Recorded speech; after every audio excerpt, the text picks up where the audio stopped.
Сәлем достар, менің атым Сабыржан. Бүгінгі бізде жаңа видео, жаңа сахна. Бүгінгі видеоны көрмес бұрын каналға тіркеліп алыңыз және қоңыраушаны басып қойыңыз. Осы видеоны достарыңызға бөлісіңіз.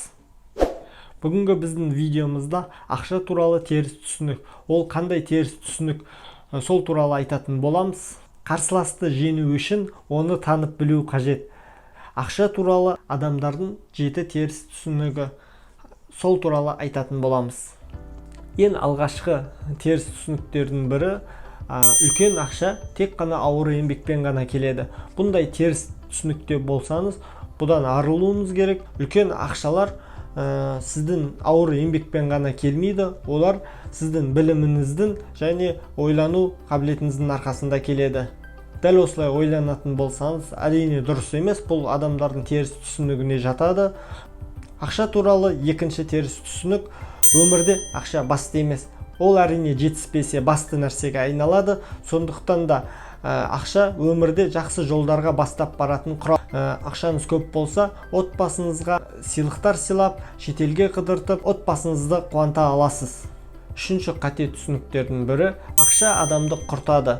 Бұл өте қате түсініктердің бірі.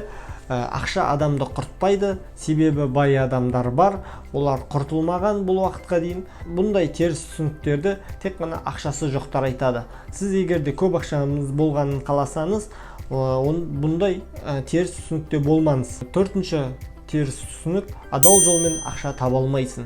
Әрине бұл дұрыс емес, бұл да теріс түсінік. Әрине адал жолмен көп ақша табуға болады, өмірдің өзі бұның дәлел.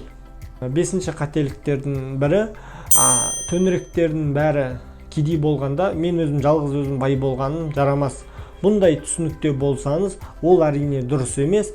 Бұл ойдан арылуыңыз керек. Егерде айналаңыздың барлығы кедей болса, онда сіз кедей ортада жүрсіз. Бұдан арылу үшін ортаңызды ауыстыруға тырысыңыз, өзіңізде мықты адамдармен араласыңыз, сонда сіз де мықты боласыз. Алтыншы қате түсініктердің бірі, ақша бар болса, оны қара күнге сақтап қою керек. Әрине бұл да теріс түсінік.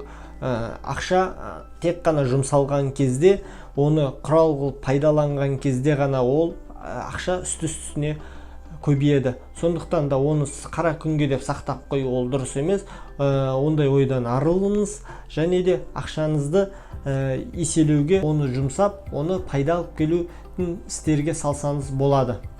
Ақшаны қара күнге сақтап қою деген ол дұрыс емес, ол қате түсінік. Ақша туралы жетінші теріс түсінік, кедей болып туылып, кедей болып өлемін. Бұл өте қате түсініктердің бірі, себебі өмірдің өзі көрсетіп тұр. Небір бай миллионерлер, әлемге танымал жұлдыздар, олардың барлығы кедей отбасынан шыққан. Мысалға, Криштиану Роналдо, ол да кедей отбасынан шыққан. Талмай еңбектің арқасында, жаттығуының арқасында ол қазіргі әлемнің жұлдызына айналған. Сондықтан да тек қана жалқаулыққа салынбай, бұндай ақша туралы теріс түсініктерде болмаңыз. Ақшаңыз көп болсын, әр қазақ бай болсын деп тілеймін. Осындай жоғарыда айтылған теріс түсініктерде болсаңыз, келесіде бұндай теріс түсініктерден арылыңыз. Ол әрине оңай. Сіз жаман пікірді жақсы ниетке ауыстырасыз. Сондықтан да видео ұнаса каналға жазылыңыз. Барынша сіздерге пайдалы болуға тырысып жатырмын. Видеоны достарымызға бөлісеміз. Алдағы уақытта қандай видеолар түсірейін, сол туралы комментарийға жазып кетсеңіз де болады. Мен сіздердің комментарийіңізға қарап видеолар түсіретін боламын. Келесі видеода кездескенше сау сәлеметте болыңыздар.